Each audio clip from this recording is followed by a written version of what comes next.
Right, hello everyone, Ian here, how you doing today? Today I'm going to be reacting to more chills.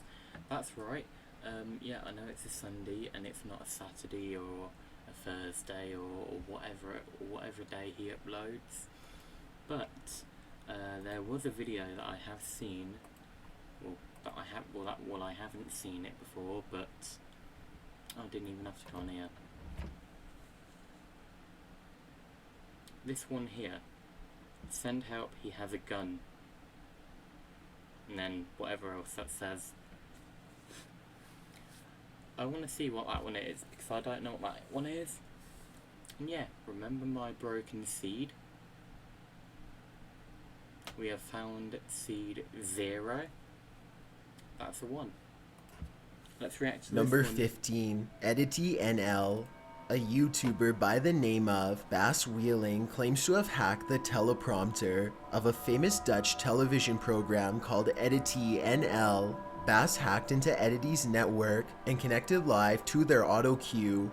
The auto cue is the text that anchors read live on camera. For example, in Anchorman, Ron Burgundy is known for reading everything that appears on the prompter. Bass used it to his advantage too, changing the text live while millions of Dutch viewers were looking on. The anchors were reporting about a fish fraud case that was going on in Holland, in which there were 26 convictions. But this isn't even the strangest story reported that night. Then, as the pair of anchors exchange barbs according to Bass's hacked input, one of the anchors calls attention to the fact that something is wrong with the auto cue.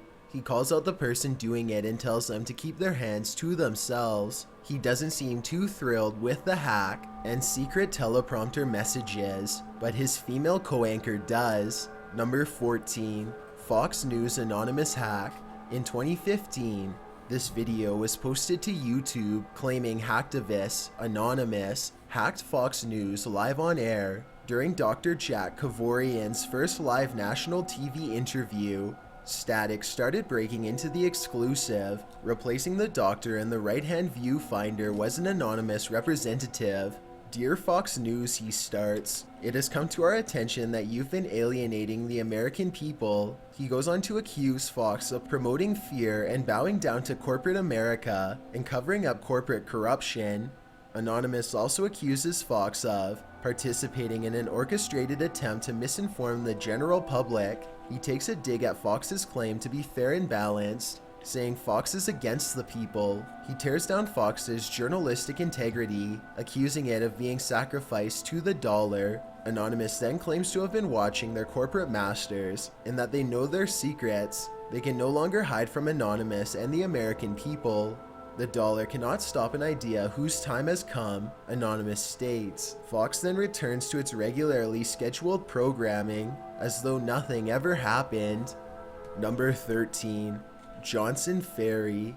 Not all secret messages hidden in live broadcasts are super cryptic. It doesn't take a genius to break this code on WSB TV, for instance. Someone posted the secret message, "Don't get on Johnson Ferry, seriously don't." It seems that the warning was given for a reason, as Imgur user occasionally wrote, I must have been one of the last people to cross the river. Apparently, everyone on that Imgur thread had a horrible time getting home that night, with someone claiming it took anywhere from 9 to 10 hours to get to their destination of a few miles. Yikes. Seems like you really wouldn't want to get on Johnson Ferry. Seriously, don't. Number 12. Swedish Rhapsody number 1. This entry is a number station. As Wikipedia defines it, a number station is a shortwave radio station characterized by broadcasts of formatted numbers, which are believed to be addressed to intelligence officers operating in foreign countries. Some are still going strong today. This station sounds innocent enough.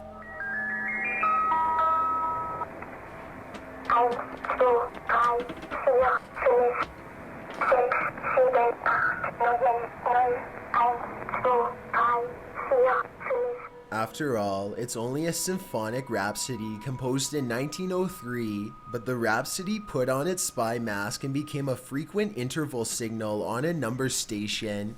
In fact, the melody was being used by Polish intelligence. by opening up a music box with Luxembourg polka playing. What type of intelligence was being exchanged hasn't been cracked, but the number station is still being monitored. The station uses a young girl's voice to transmit the messages. Swedish Rhapsody went off the air during flooding in Germany, which was unprecedented. Some suggest that this indicates that the station's staff or the transmitter must be located in Germany, but as long as the music box plays, we'll likely never know. Number 11. Fox News ticker hack. Yet another secret message scrolled out on Fox News. This footage was sent to Russian news agency Russia Today. This one was not so secret. The hack claims that we, the American people I presume, are being lied to and that right-wingers are knocking out unions and destroying the middle class. The hack goes on to say that America is the richest country in the world and twice as rich as China, while the American economy could beat out that of the entire European continent. The hack ends with claims that there will be an uprising and a fight and that the truth will be spread. Well, this ticker hack is a start in spreading that news. While many believe the whole thing is a hoax, a YouTuber by the name of Unknown Revolver begs to differ. For those that have a hard time believing it is real or it could possibly happen, these news tickers in NYC have been hacked several times. During protests like Occupy Wall Street, he writes, one ticker was hacked during a protest on a live stream, saying NYPD are disgusting pigs, so it's up for you to decide. Number 10. North Korean radio. Kim Jong-un has been accused of using North Korea's state radio station to broadcast number codes to his minion spies who are likely embedded in the West. The propaganda channel, Radio Pyongyang, went a bit off track in its continuous propaganda spewing last November 2016, when it began broadcasting messages that included number series and other nonsense. Just after midnight, the female radio host said, "We give review work in metal engineering to number 27 expedition agents," a phrase she said on at least one other occasion. The station isn't a stranger to cryptic codes. It's delivered at least 13 of them since June of 2016. The same host coded on the 4th of July. Now we'll begin a mathematics review assignment for members of the 27 Expeditionary Unit of the Distance Learning University. Turn to page 459, question 35, 913, question 55, 135, question 86. For some odd reason, most people believe Kim isn't really preparing his populace for an international math tournament. The coded numbers are likely to correspond to a reference book handed out to North Korean spies. Once they decipher these numbers, they know exactly what to do, but we have no idea what they're doing. Number 9. Another Fox News ticker hack. Anonymous seems to be accurate in their view that the goal of Fox News is to drum up fear, as this was scrolling in red text on their news ticker on 6th Avenue in New York City, although the tweet by Tim Burrows clarified that the preceding text had indicated that North Korea was saying this, and that it wasn't literally true, at least not yet anyway. The secret message does inject a subliminal message of fear into the minds and hearts of many. Number 8. The Attention Station. The Attention Station receives the award for being the first number station to be officially accused of being used in espionage. 5, 8, 2, 5, 3, 8, 2, 5, 4, 3. In 1998, the WASP network of Cuban spies in America were all taken into custody and charged by the federal court with espionage. Prosecutors said that the spies had used shortwave receivers to receive number codes transmitted by the Attention Station. Then they entered these codes into a decryption program on their laptops. How did the prosecutors know this? Well, the FBI searched the apartment of one of the culprits and copied the program, thereafter using it to decode other Attention spy messages. Some of these decoded messages include: prioritize and continue to strengthen friendships with Joe and Dennis. Yikes, Joe and Dennis had better watch their backs. Another decoded message: under no circumstances Should agents German nor Castor fly with BTTR or another organization on days 24, 25, 26, and 27, BTTR was Brothers to the Rescue, an airborne group who was against Castro. On March 8th one year, the message even congratulated female comrades for International Women's Day. In 2001, members of the WASP network were sentenced, with the most lenient term being 15 years and the harshest being 2 life sentences. Quite a price to pay for espionage. Number 7. Wyoming hack. During a live K2 news broadcast in Wyoming, the screen suddenly went static and then presidential candidate Mitt Romney appeared on screen. Coded number 333-333-333 displayed with the message, "We present a special presentation, everything in gray, black, and white, with the text appearing inversely and upside down below." The video then claimed that viewers will see such pretty things. What follows isn't very pretty. 2 spooky images of grainy, close-up faces of taunting-looking men appear. The original message reappears, followed by the question, "Why do you hate?" Creepy music begins to enter into the picture, along with more heads, all sinister and making the viewer feel very uneasy. The hack claims that the viewer is ill and that hackers want to fix it. They can, because they have already seen what hides in your mind. The music is jarring and unsettling, and along with the continued images of close-up heads, will surely creep into your nightmares. The messages get more and more cryptic, with the messenger claiming that you could lose everything and that all things come at a price.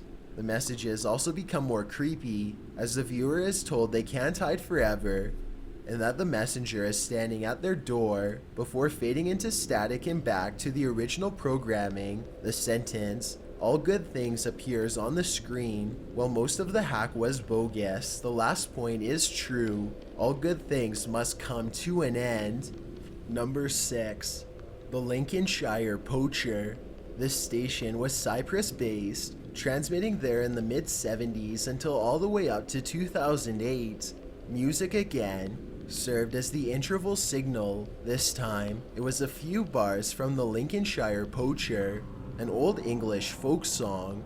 So who is operating this number station? It is believed that the British Secret Intelligence Service were operating out of Cyprus. How do we know? Well, some say the certain antennas of a Royal Air Force base served as the station's transmitter. After the poacher played,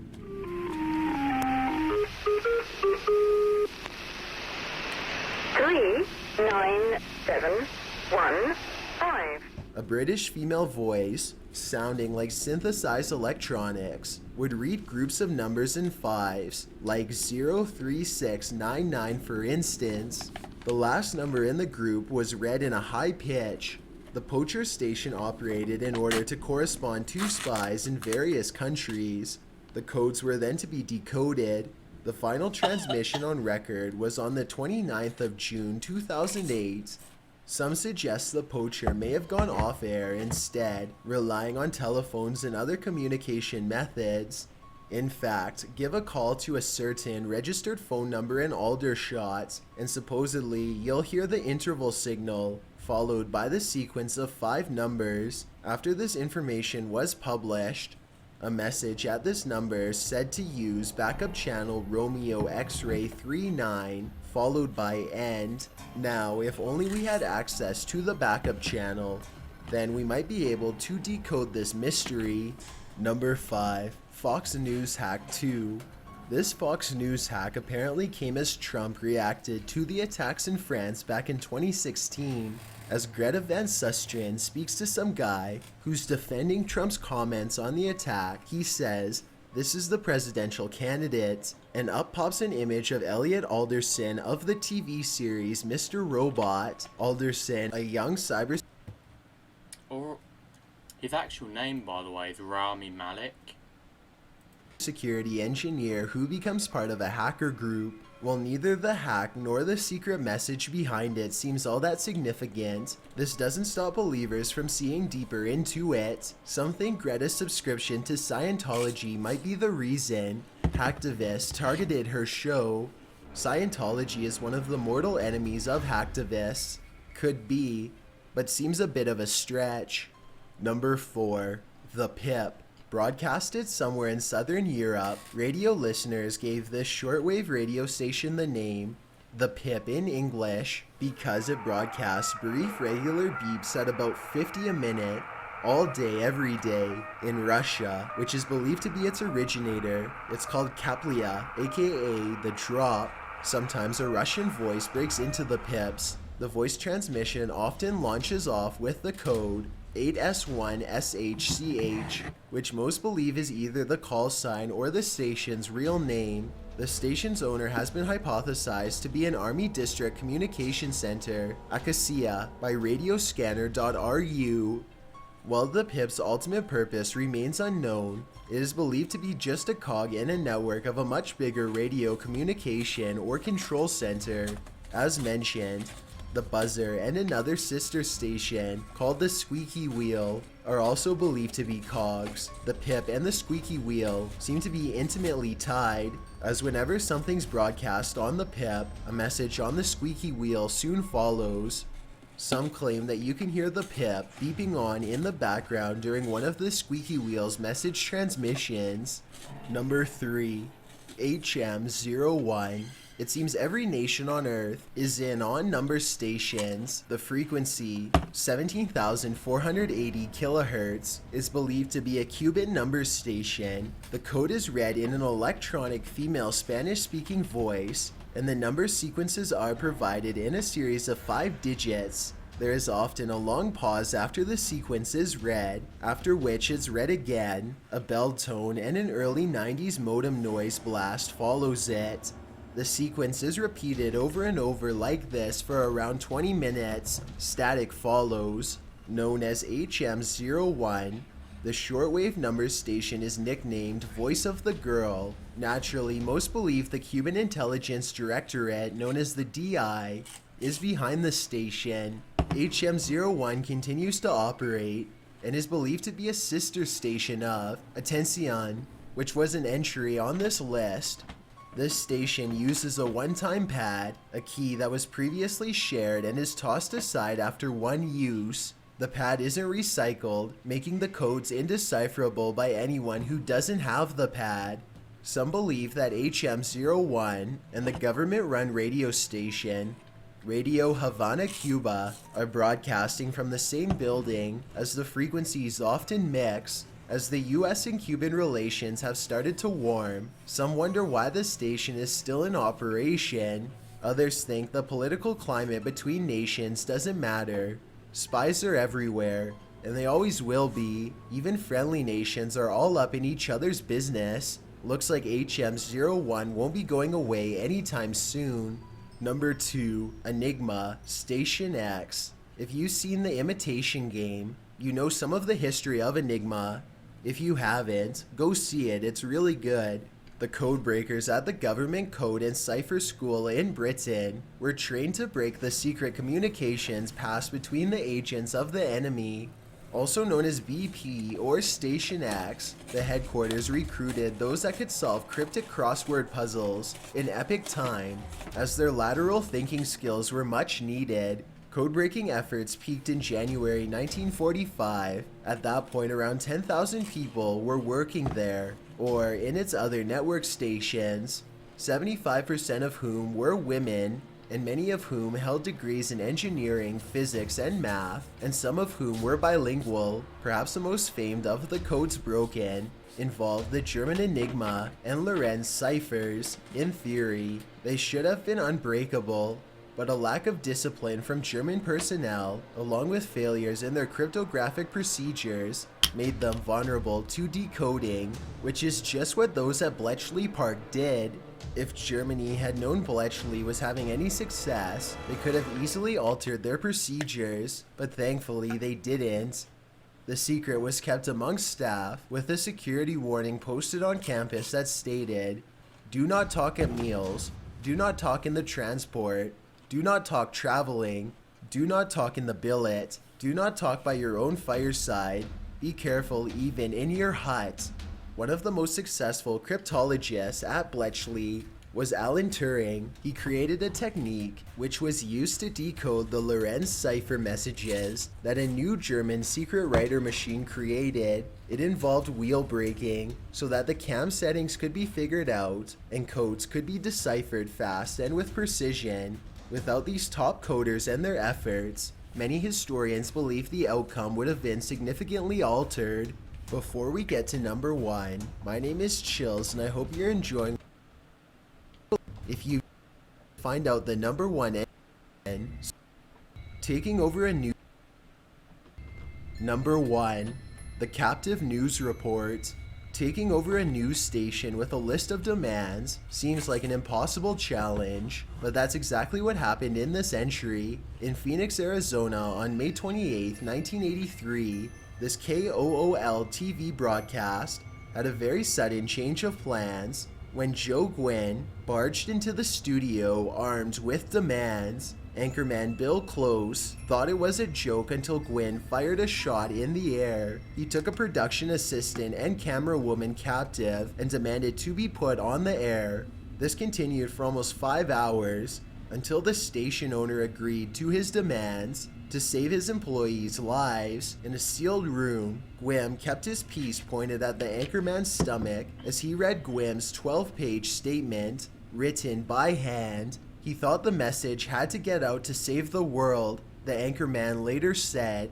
After another confrontation, the two were put on air for the whole area to watch. Anchorman Bill Close read the statement for 20 minutes as Gwynn sat in silence. Afterwards, Gwynn let the anchorman go, and the police promptly took him into custody. Thanks for checking out this video. Be sure to subscribe. It's a good thing he read it all out then. Jesus Christ.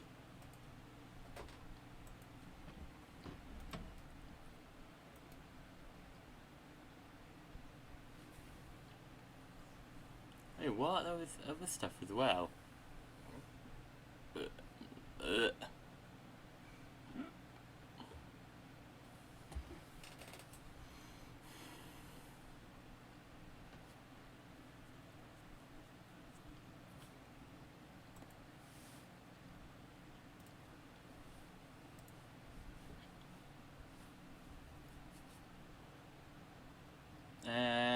And let's see what one.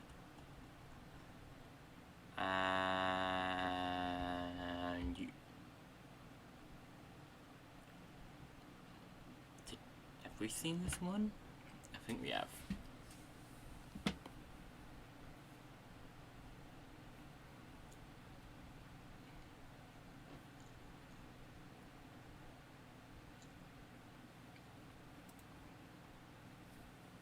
Number 15. See together. When you see a ghost, you're going to want other witnesses to prove that you're not just seeing things. Do not go out on your own. Always take along a ghost hunting partner or an entire group whenever you head out searching for ghosts. The experience might prove to be more sinister and life-changing than you ever imagined, and you're going to want to have people around you who believe you and understand the experience as well. Believe it or not, you may need some support after even the most minor of dealings with the paranormal. You'll also appreciate a second set of eyes, confirming your story to non-believers. Not only will you want to bring a friend for support during the aftermath, but you might need him or her to keep you safe during the sighting. There is strength in numbers. Ghosts are unpredictable, and fear can freeze you or make you do stupid things. If, for any reason, you experience this fear, having backup is better than being all alone with the ghost. Number 14. Know the signs. As well as knowing the types of ghosts you may encounter and the tools you'll need, you should read up on common signs that you're being visited by the paranormal. We'll go over some of these key indicators. Animal reactions. If your pet seems to react to thin air, don't just assume he or she is behaving inappropriately. Animals are sensitive to the beyond, just as we are. Take their behavior into consideration when you feel there may be a ghostly presence nearby. Unexplained sounds. These are most common of poltergeists. But many ghosts can exhibit behaviors that make a whole lot of noise. The sounds usually begin subtly and quietly, but slowly gain traction as the ghost insists on you being aware of his presence. These sounds His or her include knocking, presence. footsteps, scratching, banging, and other more sinister noises. You may also hear inexplicable crying, moaning, or whispering coming from a specific area of the haunted house or building. Electronic malfunctioning. Ghostly interactions sometimes correspond with malfunctioning electronics. We're talking lights switching on and off, or light bulbs going out altogether, TVs and radios going to static, increasing in volume, switching channels, or turning on and off without explanation, cold or hot spots. Throughout haunted areas, it's been well documented. My TV actually can go to static because it's not my TV isn't connected to anything. So if I just put it on TV now, you guys won't see it, but I will. Ooh. No signal. 4 minutes, 57, 56, 55, 54. Yeah, it can do that. So yeah. Documented that cold and hot spots are quite common. When temperatures fluctuate drastically in certain areas, this may indicate that the paranormal is present. Moving items. Whether it's furniture moving around unexplainably, items of loved ones appearing out of nowhere, or everyday items disappearing and reappearing without explanation, doors, drawers, or cupboards opening or closing, or even objects levitating. These are all stark indicators that a ghost is near, and likely one with a negative energy. Smells. Certain scents, fragrances, or even odors may emanate from a haunted environment. This suggests that scent was strong in the living person, or in that person's inevitable demise. Feelings. Don't ignore your feelings. If you're sensing that something has brushed past you, or nudged you, or that you're being watched, always trust your gut that such feelings may mean something. Peripheral visions. Often spotting shadows out of the corner of your eye can be an indicator that something is around you that shouldn't be. Number 13. I have to admit, some of them I have actually had before. The first one, like pets. What actually happened was that I remember sometimes, and I don't know why, my cat looks around for no reason and then looks back at us. At one point we thought my cat was domestic because and we've never seen her do this. What my cat has done before is that for no reason she's gone like that, and she's only ever done it once, and it was sometime 3, maybe 4 weeks ago.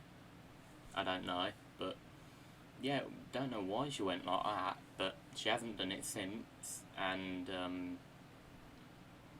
every now and then she looks around, but she doesn't look around for long. It's not like she's like, you know, just focusing on that specific part of the house or area or whatever.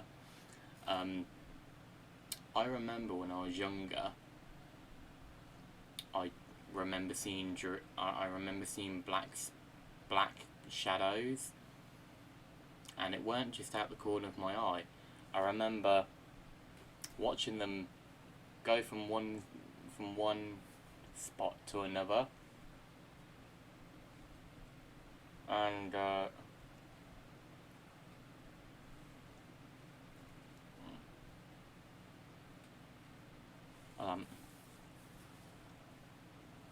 it was actually down the hallway, just up here, and I remember my eyes not moving. I just remember it being like that, pretty much, I believe, because I remember I remember some black shadows going into my sister's room and then into the wall, and then it's always stuck with me. I don't know why, but I remember that. What else? that seems about it. Apart from that, we've never really had anything else other than what I've just told you. Go to the ghosts.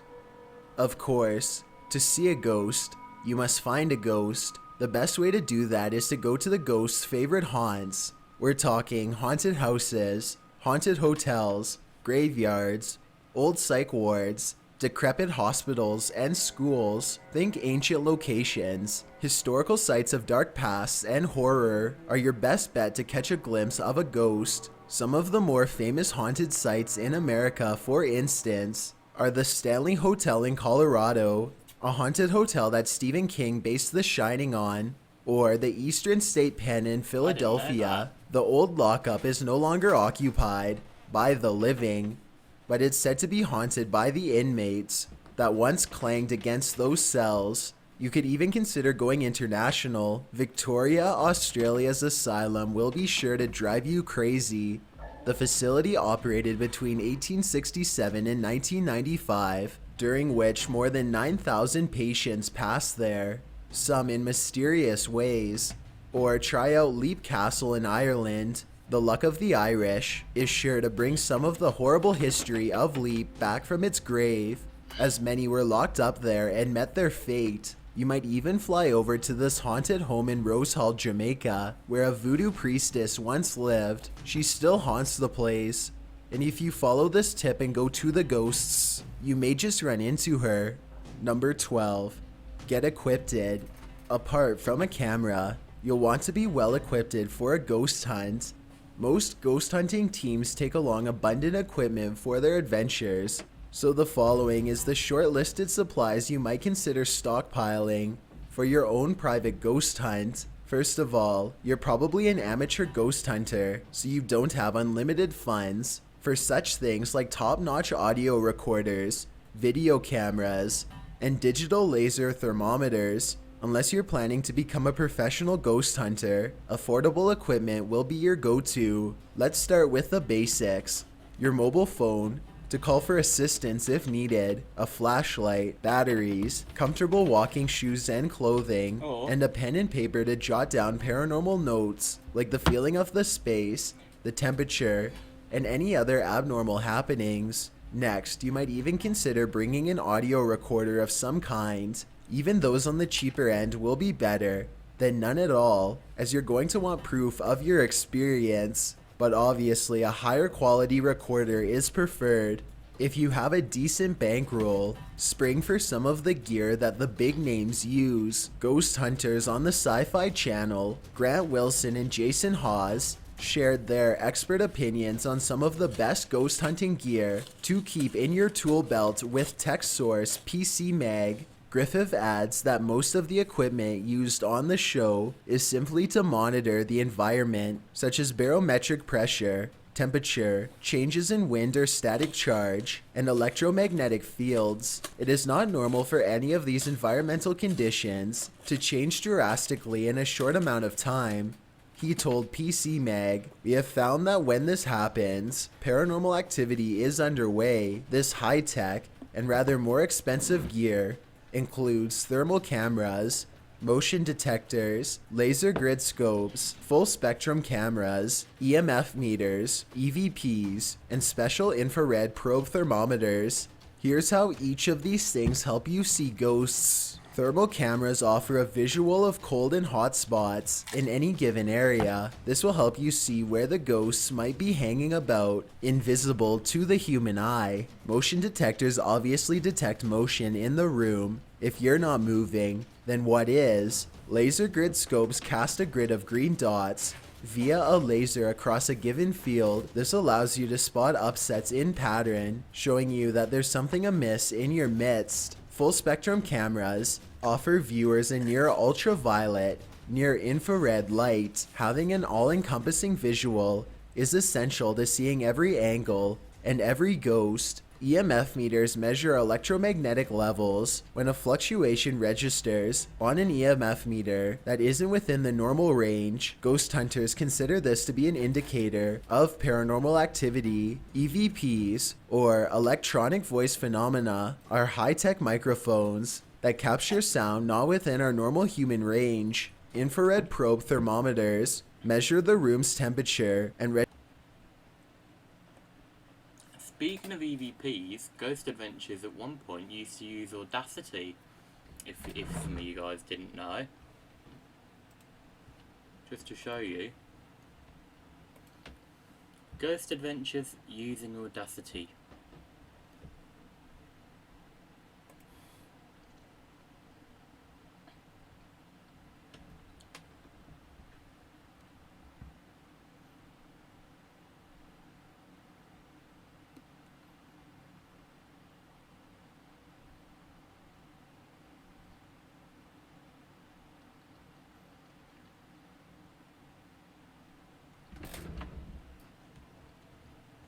I was hoping that a screenshot would come up with Audacity behind Billy and Jay or whatever, and you know, with Aaron and all that, but no, clearly not.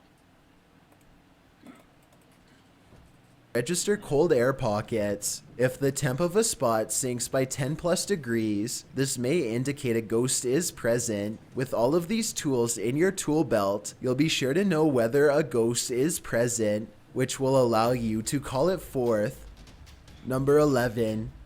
Get your camera ready. Considering ghosts don't always take on the corporeal form, and the lighting of a haunted place may not make for the best sighting in the moment, photographs may be the primary method by which you see a ghost. Many have taken photographs in haunted places, only to find that they've captured apparitions that didn't appear to them in the moment, for whatever reason, but did appear in the film thereafter. So if you head out on a ghost hunt, don't forget to take along a high quality camera and a mega gigabyte memory card that can hold thousands of photos. While there, snap as many photos as possible. Leave your cell phone camera at home. The resolution sucks, and you're likely to capture plenty of false ghostings with its terrible optics. Once you get your camera home, examine your images with a focused but skeptical eye. As any photographer will tell you, cameras are not perfect, and artifacts develop on lenses. That doesn't mean you've captured the paranormal on camera,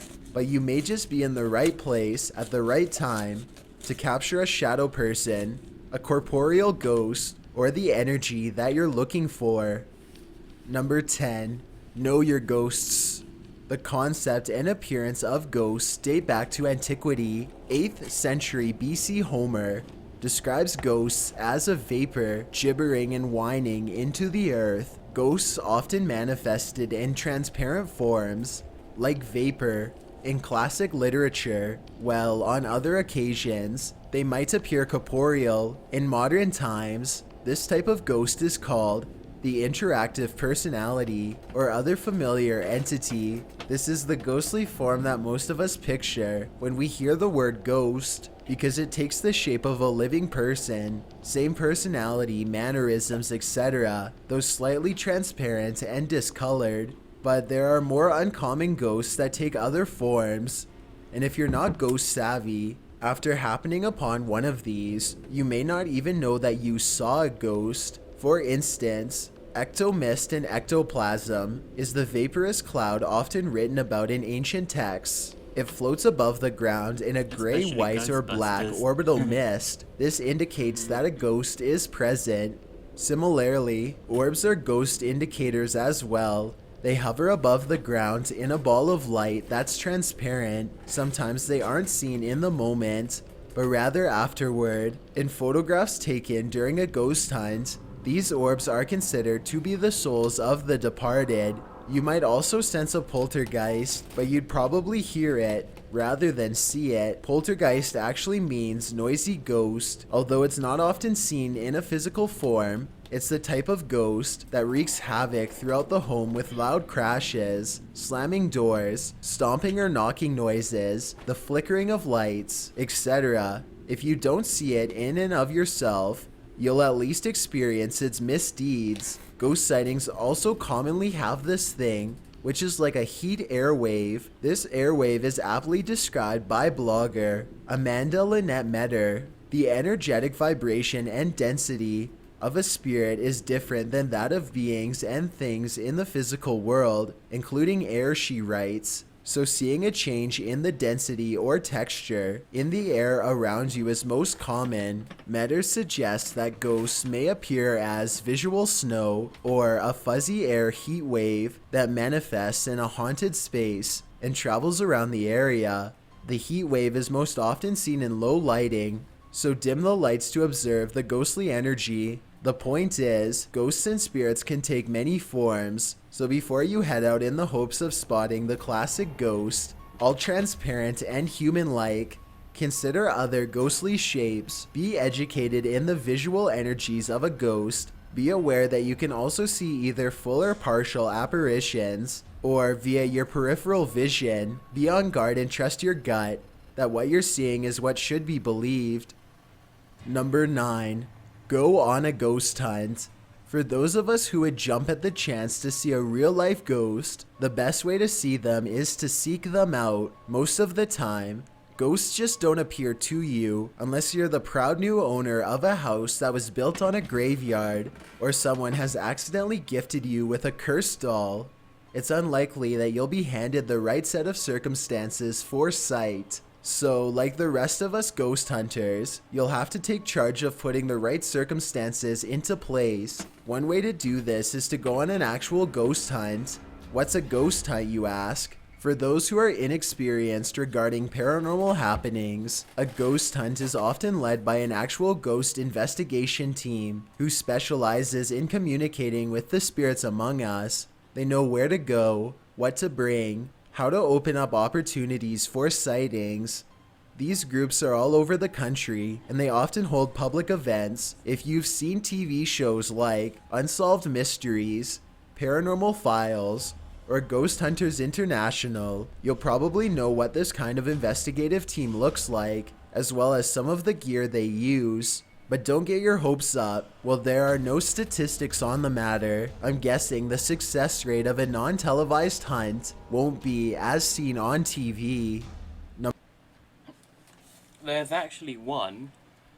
My nan actually has a friend who lives in Northampton. My nan lives in Northampton, and I guess my nan's friend lives in Northampton. My nan's actually been invited to go to a certain place to do some ghost hunting before, but she keeps denying it. And that's because I don't know if my nan thinks that she won't find anything, or if she thinks she's too old to do it. I don't know, but from what I know is that she said that you have to pay to stay in it for a few nights or a few hours or whatever. I don't know. I really don't know. That's just another thing I wanted to bring up as well. Number 8. Research. Are you trying to find out the potential of a ghost viewing in your own home or in a location near you? Good, because that's what you should be doing if you want to see ghosts. Research your locale to take an educated guess at where potentially haunted sites may be. Think unusual facilities, places, etc. Any circumstances which might leave a soul in limbo. Don't forget that the most common haunted places are graveyards, forts, houses, and schools. Of course, you'll want to first take a look at locations where paranormal sightings may already have occurred. At what time were these sightings reported? If there's a specific time or date that sightings tend to crop up, plan your ghost hunt around them. Also consider town gossip. If there are rumors of strange and sinister events and ghost sightings, these rumors might be based in fact. Investigate your local legends, purported haunted houses, and seemingly mythical ghost stories. While some might be more fiction than fact, others may hold truth. The truth is where you should begin. Number 7. Bring the ghosts to you. While visiting the ghosts yourself is all well and good, sometimes you get tired hunting around for phantoms. Instead of chasing after vapor, call the ghost to you using seance techniques or a Ouija board. Communicating with those who have passed can be touch and go. but contacting the afterlife through a Ouija board has a proven track record. But beware, the Ouija board has been known to call forth some aggressive and frightening spirits, and while you may not see a corporeal ghost, you may sense the spirit's presence through cold spots, paranormal activity in the room, and simply through the movement of the planchette as he or she speaks to you through the letters on the board. Number 6. Be sensitive. You have to sense the ghost with your whole body. Feel them. Open not only your eyes to see, but every molecule in your body. Only then will you sense a ghost's presence. If your body and senses are shut off to the ghost, you may not register their activity at all. Smell the air. You know what we said about odd and out of place fragrances or odors. If your nose catches a whiff of something unusual, it may be a scent from the afterlife. Listen for any sounds. Rumbling, whispering, murmuring, rustling, any noise that could mean paranormal activity. Even if you don't hear the ghost in the moment, if you've taken the earlier tip of ours and brought along your audio recorder, then you might just hear it on playback. Be aware of the sense of touch. Do you feel something rustle past you? Do you sense a cold spot? A warm spot? What is that tingling sensation up your spine? If you turn up the volume on your senses and see with all of yourself, you're more likely to get what you asked for. Number 5. Be careful while viewing. When you're in the presence of a ghost or ghosts, protection is a must. While not all ghosts are demons, protecting yourself from any evil spirit that may cross your viewfinder may be the difference between whether you make it through the night or become one of them. One way to protect yourself is through the use of certain gemstones. Emeralds, agates, black onyx, black tourmaline, labradite, and peridot are some that paranormal experts vouch for. Black tourmaline is the most powerful shield against all evil. Next, using certain herbs that can deter the demon spirits. The herbs in question: anise, basil, cocoa, cayenne, chamomile, clove, cumin, dill, fennel, and sage. If you find your home is haunted with malevolent spirits, these are also advised for cleaning and protection against possessions. You can also cleanse your space and your aura for protection. You can do this by sprinkling some holy water around your home and burning sage incense to cleanse your aura. Practice yoga, burn white sage, and spend upwards of 15 minutes in the sun every day. Number 4. Meditation. Once you're safe and cleansed, open your senses through meditation. Pick a quiet, tranquil spot where you can be at peace. Sit down, get comfortable, and meditate seriously for some time. Focus on your breath, calm your body. This calm will lead to an openness that invites spiritual contact. By relaxing your body's muscles and clearing your mind, you'll also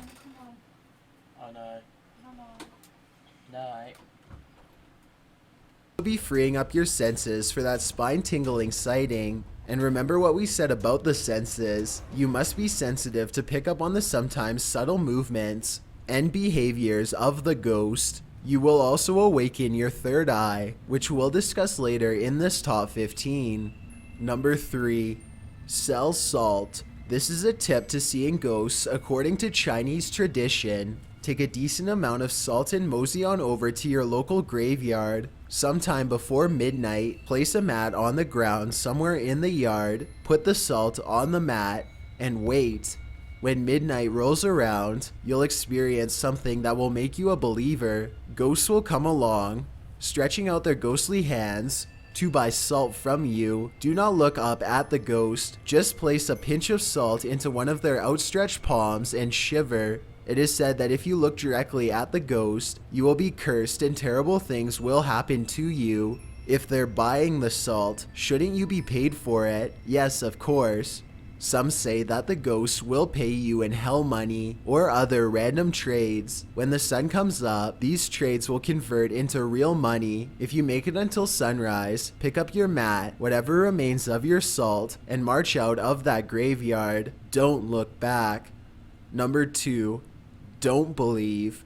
I have advice for you. Be skeptical.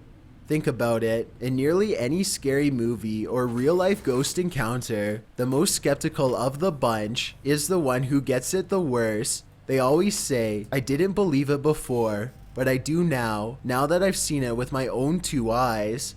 This is true of anything paranormal. When you don't believe, you may be the one a ghost chooses to show himself to, just to prove he exists. Even more importantly, skepticism makes you less vulnerable to possession. Those who believe strongly in demonic possession and dark spirits open themselves up more to being taken over by them. You want to see a ghost, sure, but you definitely don't want to cross the line into something darker.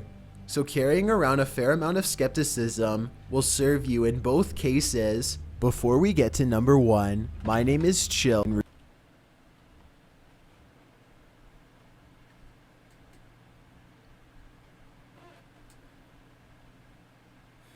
Hurry up, come on. Created a subreddit,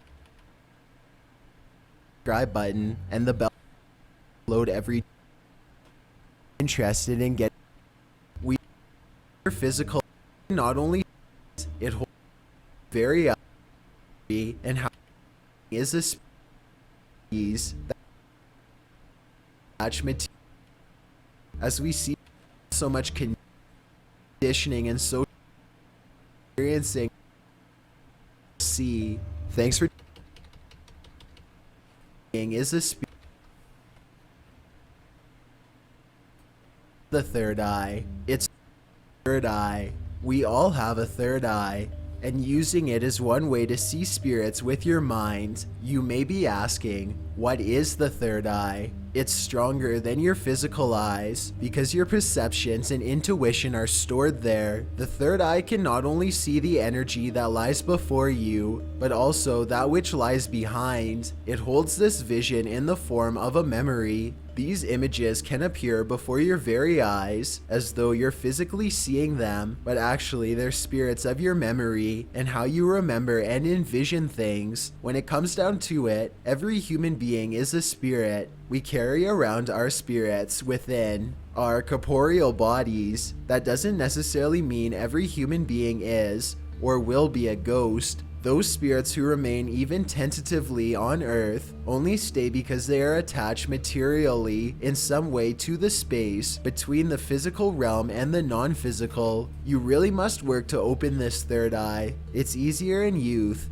As we see with our eyes wide open, our intuitions are stronger, and we don't have so much conditioning. When we get older, our intuition takes a back burner to conditioning and social cues. This is when our third eye sleeps, and we are no longer open to experiencing other spirits in this manner. Open wide your third eye, and you will see. Thanks for checking out this video. Be sure To be honest though, a lot of the things that he was talking about I knew anyway, but there are a few things I didn't know. But yeah, wow. Right. It's gone 11 o'clock, which means I'm going to have to end it here because I have school tomorrow. So yeah, thank you guys so much for watching this live stream. I hope you enjoyed this live stream. Give it a thumbs up if you did. Like, comment and subscribe. Make sure to hit the bell icon so you guys get notified on when I upload or live stream. And yeah, I'll see you guys in the next live stream. Bye.